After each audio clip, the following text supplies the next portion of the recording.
Assalamualaikum warahmatullahi taala wabarakatuh. Terima kasih kepada Tengku Nahlil yang sudah mengirimkan paket Siwah Aceh kepada saya, Henry Sago di Gayo Luas.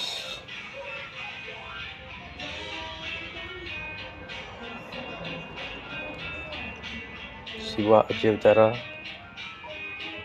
cukup elegan. Terima kasih.